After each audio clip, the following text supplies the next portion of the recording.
Welcome, everyone. This is Playing Needles, and you're listening to LOTRO Players News, where we take a look at the latest in LOTRO and hear LOTRO players. And this week we have with us Sanswinda. Hello. Querendus. Hello, everyone. And Krister. Hello. Hello there. Looks like we've got more patch notes this week to discuss. I know, what a surprise. And we will start out with the real release update 31.1, which was released on Wednesday, December 8th. And this includes, first off, for allegiances. For the Joruka Alliance, the Joruka Allegiance Rewards track now shows which levels unlock Allegiance chapter quests. Thank you. I did eventually figure out the pattern in there, but when they were first coming through, I was expecting a completely different pattern than what we originally got. So it's nice to you can avoid any confusion by saying when you're expecting each of the additional chapters in there. Also, relic trade-up values have been adjusted so that it's easier to barter for Joruka Allegiance rewards. And this means that where before you would have to turn in 50 of the marks in order to get an allegiance crate, now you get 2 crates instead. So that's a little bit better on that side. As for classes, for the Brawler, the trait Rush now costs 1 trait point instead of 2. For the Burglar, improved the odds of rarer drops being burgled from level 105 plus mobs. For the Captain, low-level versions of motivating speech will now properly affect raid-sized groups. As for Guardians, break ranks modified for performance, but its functionality is unchanged except that it now includes a visible effect to indicate its remaining cooldown. Also, fixed performance issues that could be caused by the Fray the Edge skill, and tweaked to the rescue to make its guaranteed crit guaranteed. All right. For the Runekeeper, fix it. Frustrating. Yes. For the Runekeeper, fixed tooltip for Mystifying Flame trait. And for the Champion, Fury of Blade damage trace rate no longer incorrectly applies to Merciful Strike. As for combat, morale regeneration rates for enemies in the 131 to 140 level range zone have been reduced by about 25%. Their rates were inflated due to changes made to base player vitality rates in the Fate of Gundabad.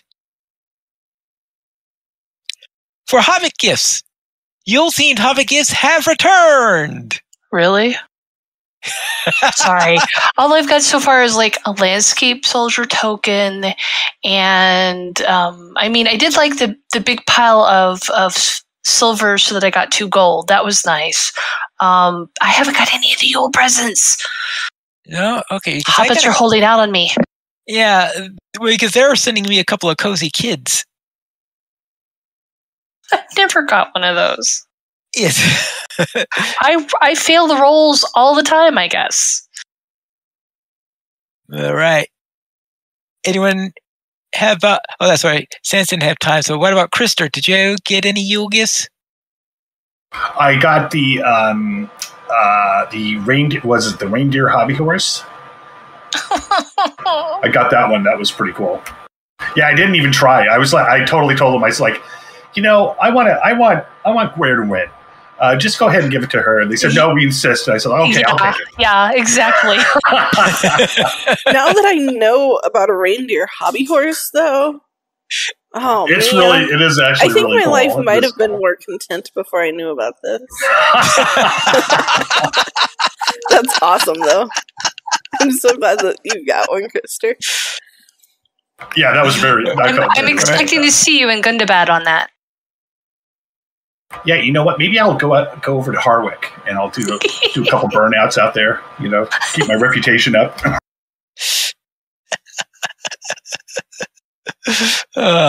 As for As for housing, the following housing decorations are now correctly classified as furniture and can be placed in furniture or yard hooks.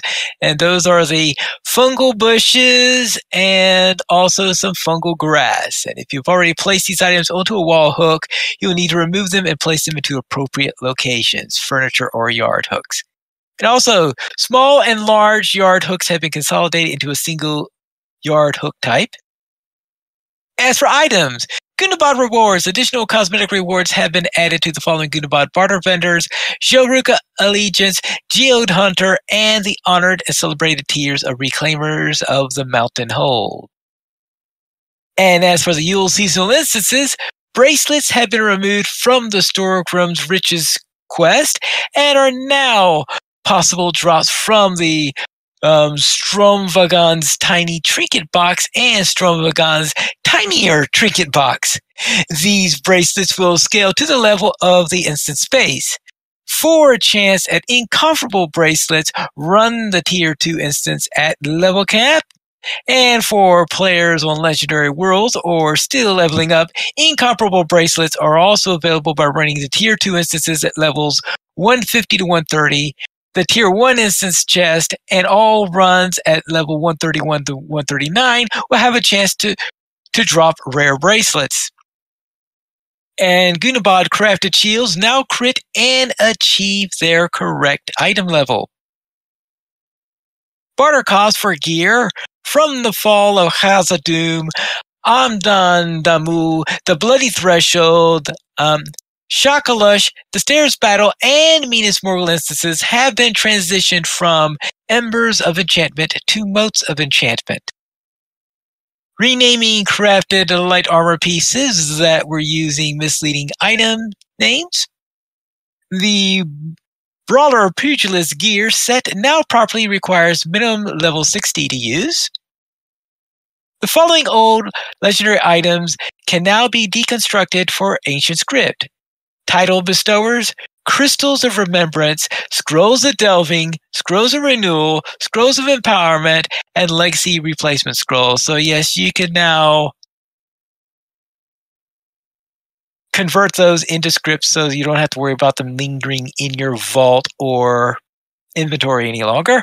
Of course, we still need those heritage runes to be dealt with. Fix the tooltip names in the Ignore Pain tracery. Geodes have been renamed to improve sorting in the barter wallet.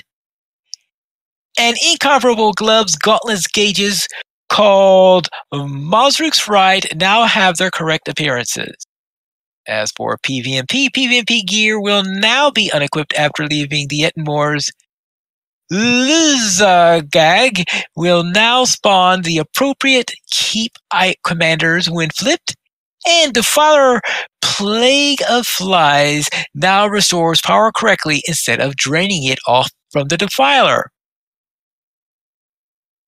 That's pretty awesome. That's the exact opposite of what you'd want. That sounds like a good improvement, yeah. It certainly is if you're playing a Defiler or depend on something from the Defiler. As for quests and adventure areas, in the instance Dena Puchlak, multiple fixes to Puchlak boss battle. And in the instance quests, the Dena Puchlak and Assault on Thurstroke now reward IXP tokens. Dena Puchlak and Assault on Thurstroke now bestow quests on tiers 4 and 5. Decrease the damage of skills in Mosruk's fight in the Assault on Thurstroke. Increase the damage of the bombing run hotspots in Mosruk's fight. And the effect of Muta's Tenacity of the Doors buff has been decreased. As for Cloven Gap instance, Corruption Source intro text will no longer be underlined and the intro name will be displayed properly. The quest guide has been updated for Legacy of Durin, Chapter 10.2. Hopefully I'll get there soon. Additional Gunabad quest instances have been added to the Gunabad Reflecting Pool in Steep Set. Quests Agatur has a new Gundabad in-game quest, Reflections on Gundabad Daily. Cloven Gap Gunabad, the quest Corrupting the Deserters will now grant the proper reputation and rewards. A Festive Flurry quest now requires 4 completions of the daily quest in the Spirit of Yule, down from 5. Quests Searching for Treasures. It is now slightly easier to obtain dwarf-made treasures when searching chests and corpses in Gundabad. Good. All right. Because I think I've got 2 of them or something like that. Though I must admit I might not have been checking all the corpses because I didn't think about it until recently of doing so. Quests, Gunabad missions. Missions chests now have a chance of dropping relics of Gunabad barter token. Thank you!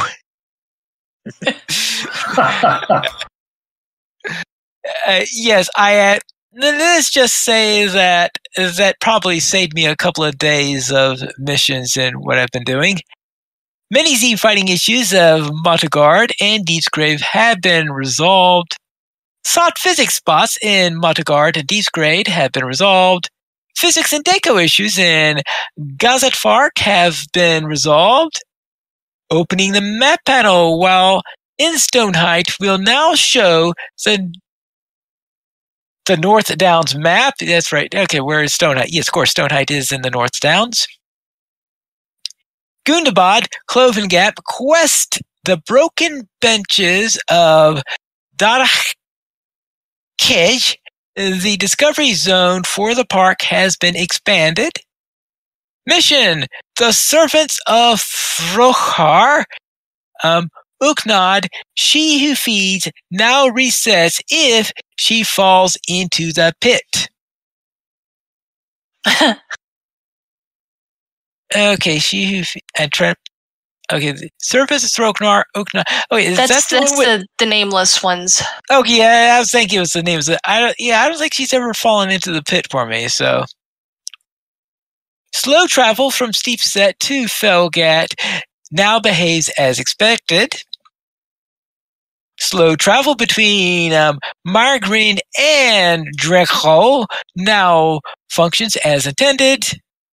Slow travel to Felgat, Northern Welkenlofts, and Ibjech Bulsru, Central Welkenlofts from Grumachat, Central Carbronach now functions as intended. I hope I don't have to say that mess of names again anytime soon. All travel routes from the War Room Stable Master now display swift travel. Stack spots in High Sundagrot have been fixed. Thank you. Floating debris in Ritten Set has been grounded. Fishing. Fishing is now available in the waters of Gundabad. I keep forgetting to check that. Oh, yeah. The Hall of Runazal was where I tried to fish when it first started. It let you cast in, but you didn't pull anything out. Yeah, because that's the only place I could think of as water is right in the missions room, because that would be and that would actually be a convenient place because it's an easy place to port to, because once you start doing missions, you're going to be, you get your port to that room anyway. So yes, a nice convenient fishing spot. I didn't think about that one because I was trying to think, where is there a fishing spot, and completely forgot about that. Way river. Down in the basement you could, but you're going to have to pick your spot carefully.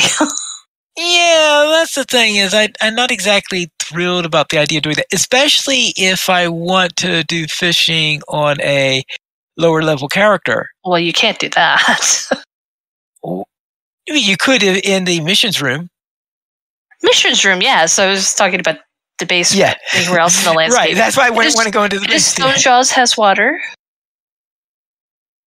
All right. Yeah, I haven't quite gotten there yet. Every time I think I'm done with with that second area, whatever, the Glimmer Deep or something weird like that, every time I think I'm done with it, they send me back there. The Deepsgrave, the place with all the elevators? Yes, the place with all the that's it. With the elevator, Deep's Grave. Yeah, Deep's Grave, yes. Yeah. Maybe they're not going to stop sending me there until I remember the name properly. Then I'm really in trouble. That's what it is. A stray dwarf deep beneath Gundabad has been removed. All right. Quest. Thaifley in Cloven Gap will no longer unintentionally fall through the floor. D. I was going to say, I'm sure he's relieved. D's. The Deeds of Gunabad deed will properly update now if you've completed the Deeds of Stonejaw's deed. The door to the library in Assault and Thurstroke is now closed until you find 9. Okay. I didn't even know it was possible to get to that library until you found 9, but that's an entirely different matter. Because every time I get anywhere near starting to climb the stairs, All right. Reclaiming the Mountain Hold weekly now awards Embers of Enchantment. Challenges of Gunabad weekly now awards Embers of Enchantment. Brawlers should now properly be able to advance instants in a need for words. Gunabad Cloven Gap quest. Cloven Gap Mistwalkers. Nosny will no longer vanish on players who are working on matters of hunt and heart. Removed all IA vendors from skirmish camps as they no longer serve a useful function there. Oh, so long. So long, legendary item vendors in skirmish camps. An entire industry collapses. What? An entire industry collapses. An entire industry collapses, yes. Sage of Moria now offers a single chest that combines most of the non-IA rewards the 3 boxes previously did. There was already a lot of reward crossover between these boxes, so it made more sense to combine them after the relics were removed. All right. The quest guide has been updated to correctly point to Zul Mazal for epilogue endings and beginnings. Boar mounts can now be used in the hall under the mountain. And the Cloven Gap quest, Tharkin's Baubles won't bestow until Gerja has moved to Bazanmanar. Players waiting to turn in can complete the quest The Sky Has Fallen, and she will move to the proper location. And also, not in the quest notes, those Dove and View quests had finally gotten around to marking those rewards crates that you get for completing those Dove and View quests to be the level 50 versions instead of the characters level version of the traceries. Very good. Yes, because it seems so out of place making one of the best rewards a level 50 quest. And as for Miscellaneous, the High Elf horse riding animation now matches that of other avatars. They took care of a long-standing bug that everyone, as soon as they saw that it was fixed, screamed at Sandstone Games, and Sandstone Games has now promised to revert the fix. Yeah, so to say there was a sound of many voices crying out at once. Yes. Yes, because everyone thought that the High Elf being stiff in the upper part during the merge, that it was something that was intended, and that was to part of their nobility and technically, depending on how you're taught to ride, that's actually the proper stance. The other stance is more kind of like somebody clutching at the saddle, hoping to God they're not going to fall off. Yep. So I always thought it was appropriate that the high elves looked like they were like sitting like that, because that's more like proper English writing style anyway. It's not Western style where you slouch in your seat and let the horse mosey. Okay, well, I guess some of them look almost more like jockey style, where since they don't look like they're casually riding. All right. Anyway, that's it for update 31.1. Also, we have that the Yule Festival arrived. That we said the Yule Festival will be around until January 3rd. And we also noticed something that, let's just say, a change got in that they had not yet finished making. So it left a few quirks in there, and that is that they decided that they were changing how the neighborhood task boards were going to look. So they removed now this was supposed to go in, I think 31.2 is when this was originally supposed to go in, and somehow it actually got into 31.1 when it was only half done. And as a result, you see that the task boards in the housing neighborhoods are in some rather interesting states at the moment, shall we say. Like at the Shire, the middle board of the three, because now they have three boards, and the middle board is now invisible, and so you have all the bills on the board floating. Oh no. Well, I can report that Falaflorn and Belphilus, the boards seem to at least all be there, but all right. But I think that there are still some things that they want to do for them so that they're easier to see, so you know which levels are on which board. It's easier to tell which bill to click on so that you'll be able to select your tasks. And as a result, because the boards are no longer where they used to be, they also decided to move Wenda, at least in the Shire they did, and now Wenda is now closer to the stable master. And all this week, the number of times I have gone to speak with Wenda and just flown right by her in an attempt to get to the old location. In fact, I had one character, I think, that logged on, and I think I had logged off previously right next to Wenda, thinking, okay, I'll log on to Wenda. I came in, I'm wondering, where am I? Because there was no Wenda, there was no billboards. I was just, okay, I'm supposed to be in the Shire. Again, it must be the Shire. Yeah. I mean, floors disappear, and Wenda decides to walk to the other side of the area. Yeah. But at least now Wenda is actually closer to my house than she used to be. So I just have to remember to stop earlier than I used to. So that's what's going on in that. And it'll be a lot easier now to turn in the task because now you've got the turn-in chest right under the billboard in question, so you don't have to go back and forth like I would have to do when I'm in the mid-levels.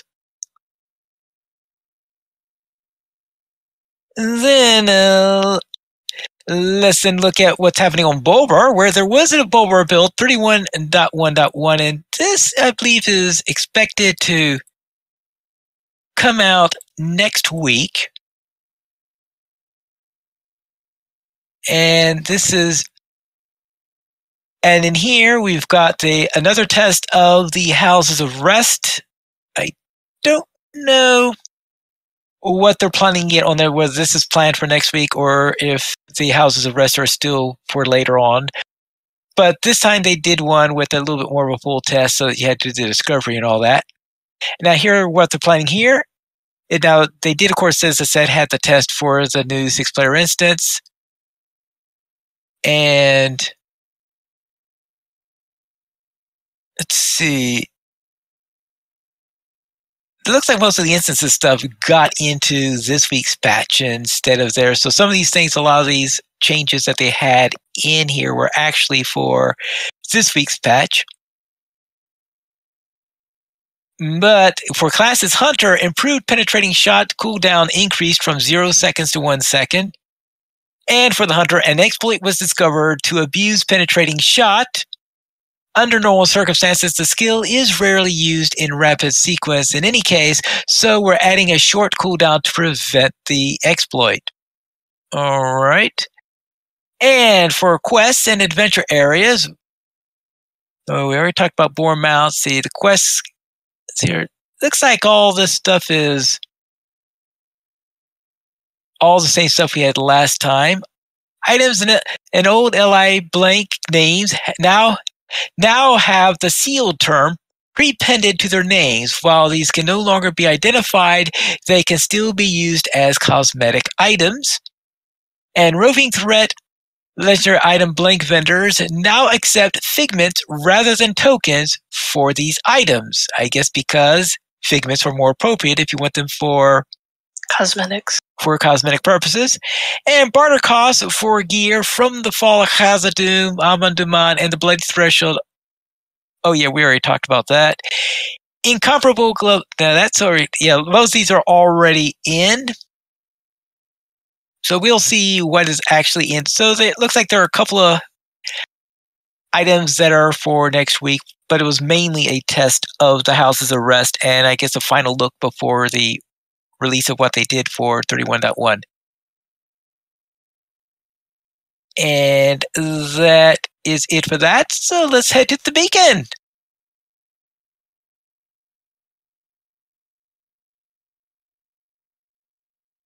And in the beacon this week, we have,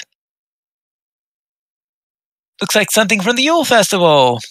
That's the new robe. Or dress. Oh, that's the new. Okay. Oh, those sleeves are, I guess, in that angle because what she's doing in there, those sleeves look like they were rather strange. But I guess they're just very large sleeves. Louis 7 has created a guide to endgame in LOTRO. See his thoughts and get great advice and tips on his YouTube video. Norlakel has shared a complete up-to-date map of Middle-earth on Reddit. And the Order of the Lost Matham invites you to their Songborough Yule Tree raising this Sunday. Now, of course, if you were listening to this on the podcast version on Monday, then you'll be a little bit late for that one. So let's see what's on the concert calendar. Winterfest runs through the weekend on Crick Hollow, so we've still got Winterfest going on. And Monge Bardin invites you to a Christmas party on Sunday in Balaguer. Same thing as that if you're listening to this live or listening to a very early release, then you might be able to see that. So now here comes our weekly comment. Which mineral or gem should we add to Gundabad? Do they already have Jade Gemstones? Because I'm thinking, like, if this is like a major source of jade, then maybe that's how Jade Gemstones got distributed throughout Middle-earth in all these random sorts of places in the pockets of orcs and goblins and everything else. I mean, or maybe the evils that are dropping stands them to on reason. people's heads, but you know. There you go. Well, yeah, but just a question. Interesting thought. So you're thinking then that that's why there's so many by the orcs and goblins, that the orcs and goblins have been for the last 1,000 years mining these jades. Exactly. And there's probably still a bunch in Gundabad because they have an almost limitless supply, so. Well, I think I found a few at least in those treasure chests in Gunabad. I think I've seen some of those. I mean, that's how you know you found a real treasure chest, is when you get a jade gemstone with it. Yes. Yeah. Well, let's see. Quare, do you have any types of gems that you think should be there? Oh. I mean, I like Sans's idea. I was actually going to make a joke about Jade, but she did it one better, so she has a whole theory.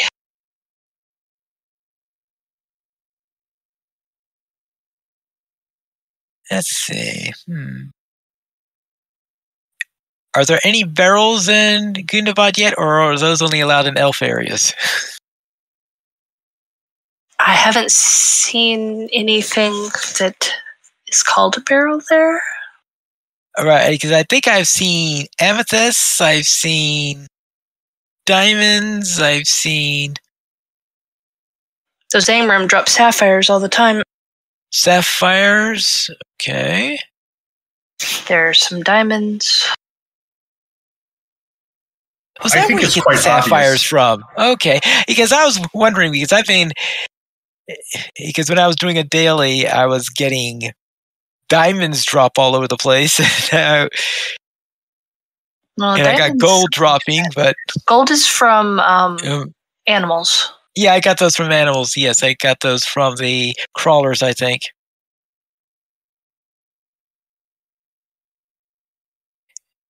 Yeah, so what you're ordering? Mithril! Oh boy. Cubic zirconia.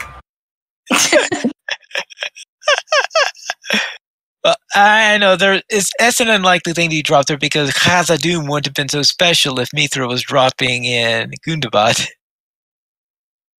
Maybe Mithril was more of a trademark name than the actual name of the metal, and so maybe they named it something else. Like Impossible Mithril or something like that. Oh, they're not eating it. What? We'll call Mithril and cheese. We'll call it aluminium or something. Yes. All right, then let's get into the fan site news. The Hobbity Yule calendar is now underway, and Laurel's Den has your Yule outfit collection. And Five for Jedi has long had one of the best guides to the Yuletide Festival, so we can see what's new over on his guide there, talking about the various rewards that you can get there.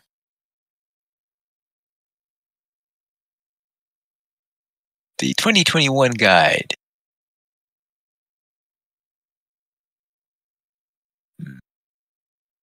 All right, and all right, yes. Five for Jedi also has your master list of Yuletide Festival rewards, and you get that over the images at Jedi blog for Yuletide. That's what I was really looking for.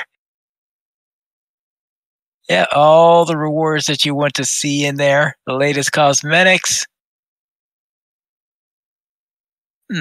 I see what you mean by all of the red piping on there. Yeah, maybe that is a little bit too much red. Depends on if you like red or not. It does look really nice dyed crimson. Yeah, but as I said, I tend to dye things. Turquoise. I don't know if the turquoise yes. or the red will work. Because the red does not dye. All right, and Deco Dumelu has compiled new housing decorations from the Gunabad instances. And last week, we were Trailer Park champions. Hooray for us. And LOTRO Stream is your first stop to find LOTRO on Twitch this week. Agent Brigman Bake Spread for real. Red Baron nears 140, and Druid's Fire puns in Gunabad. And also on Twitch, Bloodborne Quest at 140, Captain Finn, who runs the Hobbit, and Professor Teacher G peeks around corners. And on YouTube, Elder Gamer Girl finds every lost ingot, Mr. B plays Get Started, and Pineleaf finds the Deadly Dinner. Oh yeah, I did do that, didn't I? Pine, have you been eating the ancient evil? No, I think that was they're referring to the dinner at the master's house in Lake Town.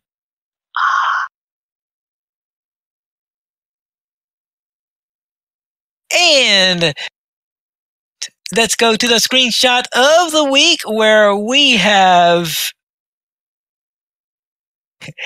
a Hobbit, Lena Willow, says hello to Cluckland in this week's screenshot of the week, and you can find at Lena Willow on Twitter for more fun screenshots. You can submit your screenshot for consideration by emailing it to lotro@standingstonegames.com. And that is it for this week's Beacon. Now, let's head into our store sales. Guarendas, what's on sale this week? Well, the Yuletide savings continue now through December 16th.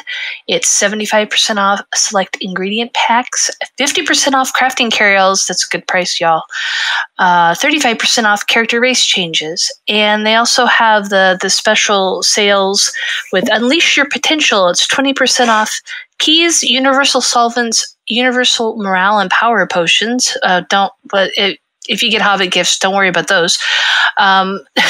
Deed boosts also are included on that, which that could be pretty good if you're wanting to get your virtues up so that you don't feel quite so squishy going into Gundabad.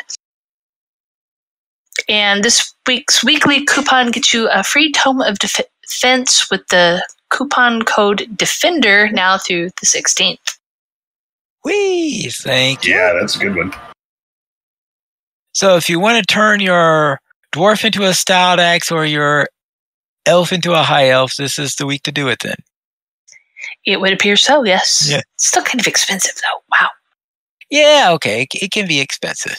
True. Let's then head to the site news where we have another article by Squirrel for CCQ4. This time, easy access allegiances. And this is how to make getting to the allegiance panel a lot easier.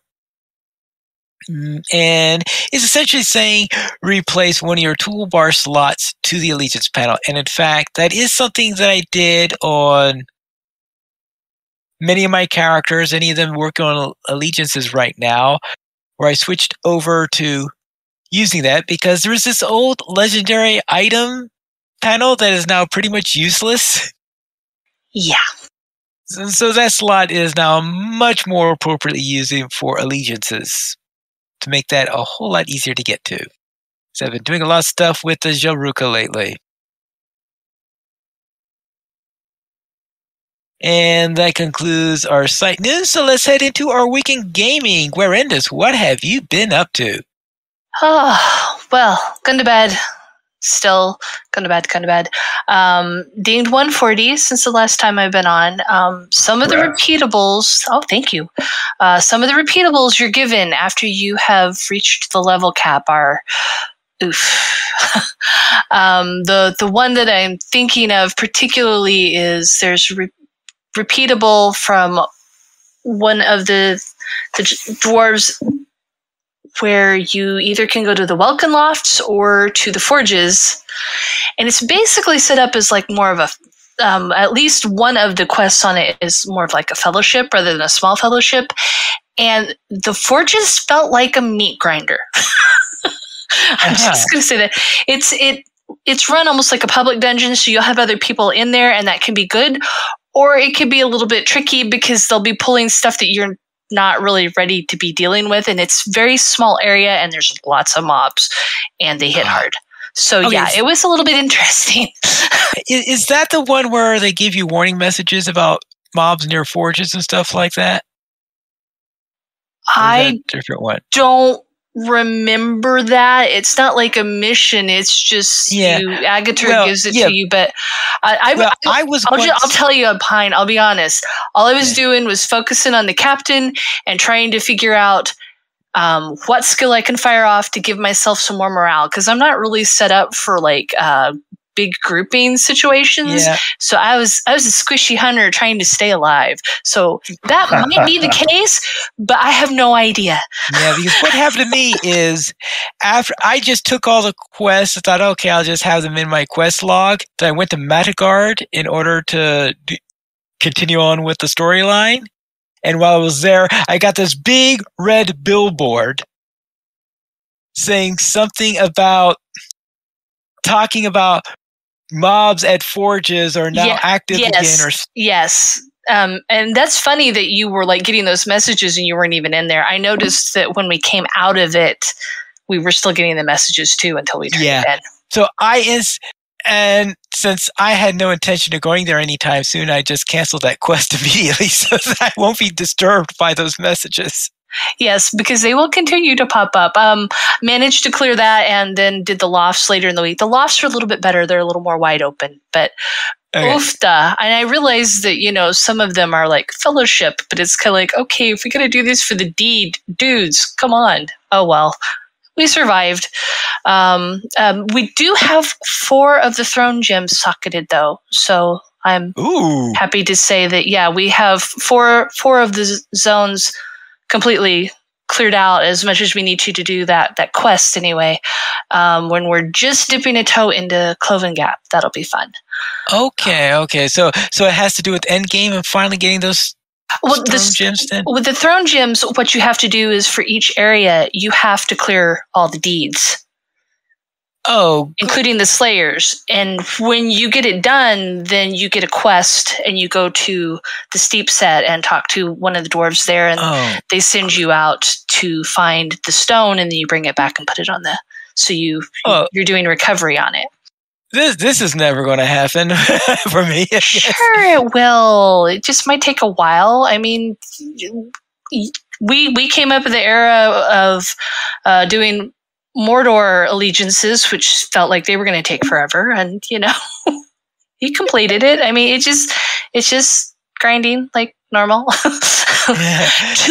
Two levels of allegiance away from a new goat from the Zelruka allegiance stuff. Oh, well, the Zelruka allegiance, I have that goat. That is the best looking goat I've ever seen. I saw it on somebody else and I want it so badly, so I'm so excited. We made it to level 28 tonight. It's just like, yes, so close. Yeah. Trouble is, the character I have the goat on is level... What level is that character? 62, I think. Oh, dear. Yeah. Oh, well. Not my 140. See, I'm running around in a green outfit and I've got my my Metadeed goat from Moria, the black one with the red barding. I thought that made me look really festive. I'm showing off that one because, dude, that was a lot of work too. Okay. But anyway, the Zelruka allegiance stuff is not too bad. I really enjoy that. And the task item turn in plus the 4 zones clear that I'd mentioned earlier, that means that I have made celebrated with the reclaimers. I've completed that rep also. So getting closer to getting the rep stuff done and we can just focus on everything else. That being said, spent a little time unwinding with the Odd Couple in Lothlorien and getting very close to finishing rep there. That the Odd Couple being the Dwarf Champion, Nuanori, and then my High Elf Minstrel.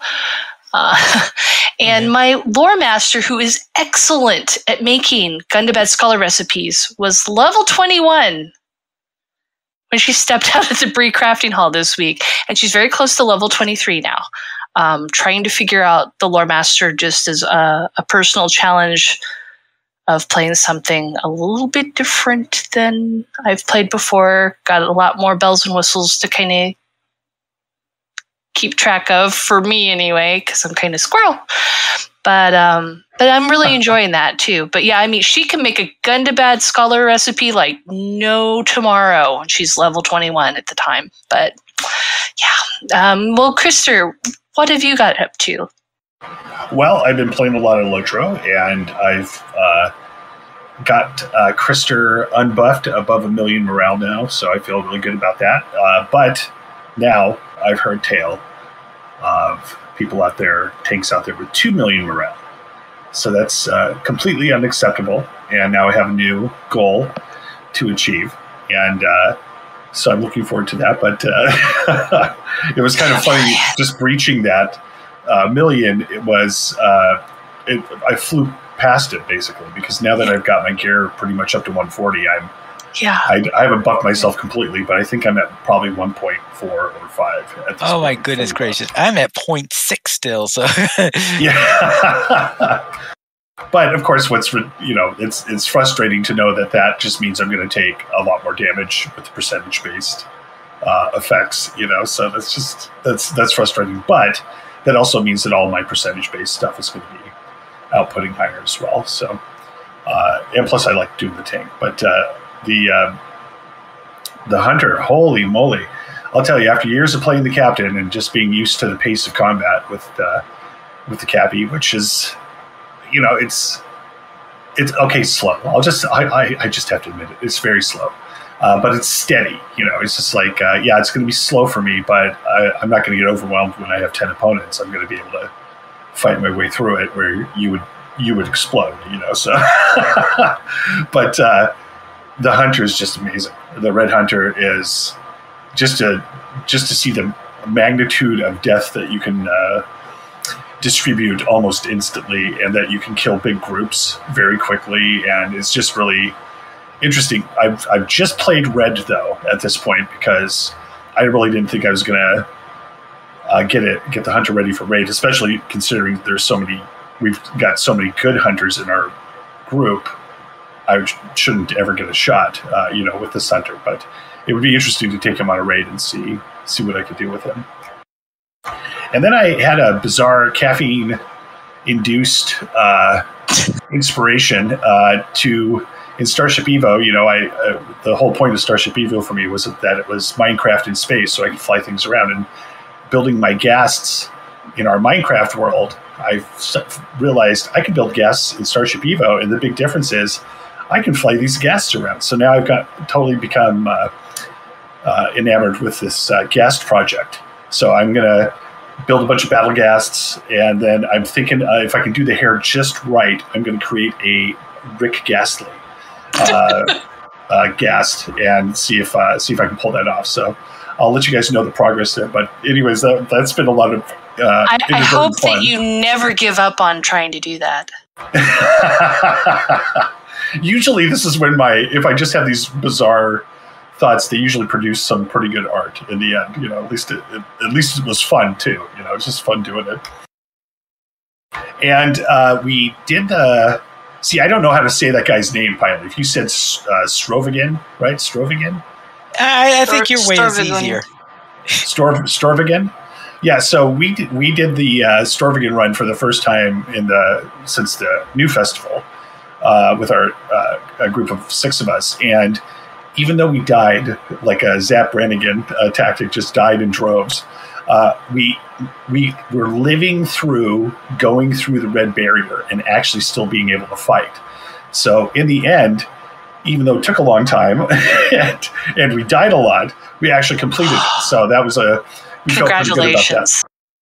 Because that thing is just, when all those creatures start spawning, it just becomes absolutely. I've watched groups run that on Twitch. There's, congratulations. What level were you running? So that had never happened before, though. Usually if you respawned, you would die if you ever touched that red barrier. Just Pine, that one gives like a best in slot pocket item, so everybody wants to run it on level.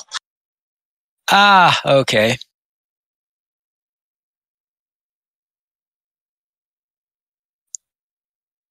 Okay. Is that it, Krister? Yeah. Right. I'm sorry. I was having a little bit of latency there, Pine Leaf. What are you up to? All right. We'll begin with my Crick Hollow Warden, who rescued a warrior and an apprentice. And I also reached level 140. So I think because I've been doing a lot of missions and the like on this character, I wound up getting to 140 well before the 140 content on there. And while rescuing the warrior, let's just say that I tried running that at 140 and let us just say I was being turned into paste. I barely got through by running it at 137. Oof.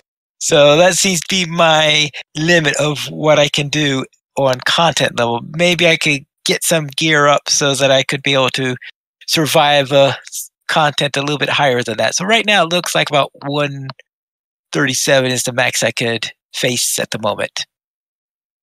It means it's going to make missions. Well, I have to see how I do it. I don't know if I've done any missions since I hit 140. Now, my junior Crick Hollow Warden completed the final deed for the Gundabad missions. And this was at level somewhere around 62, I think I was. And I thought that the reward, that goat, is very, very pine leaf appropriate. It looks like almost a perfect goat for pine leaf. That's what it seemed to me, at least. Because the trappings on it just look like a really nice color there. But now that means that I probably have to get some other versions of my character earning that goat. It's very pretty. Yeah. So I'm going to have to remember to get in there a little bit more often. And maybe it's going to be a little bit easier now that it was like I was only at the tail end of finishing this deed when they made getting those allegiance points a little bit easier. And my Honor Warden followed a trail of rust, and I'm slowly getting to the end of that quest line. And I need to do so because next week they are releasing, with next week's patch, they are releasing the next level area, which means the Iron Hills and the Gray Mountains. And I guess it's also going to be including the Bjorning lands along with it, I would think, right? Yeah, I think so. Yeah. So all that stuff from down to the swamps.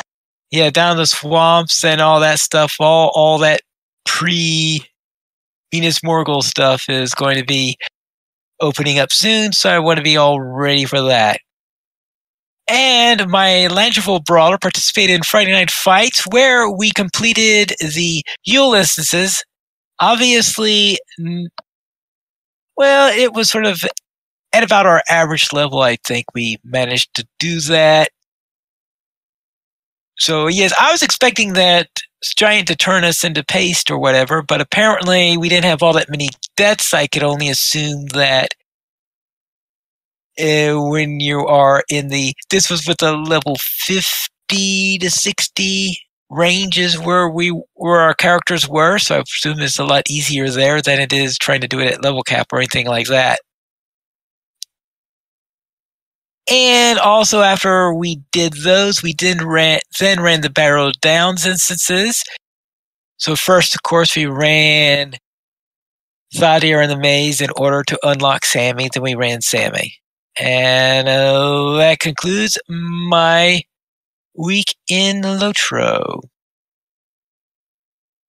We currently have 14 supporters on Patreon. If you'd like to join this illustrious array of players and help support LOTRO players, you can go to the Nature's page. We can support the Players Alliance on Patreon. Your money would be used for podcast hosting, website hosting, and to pay for our live shows.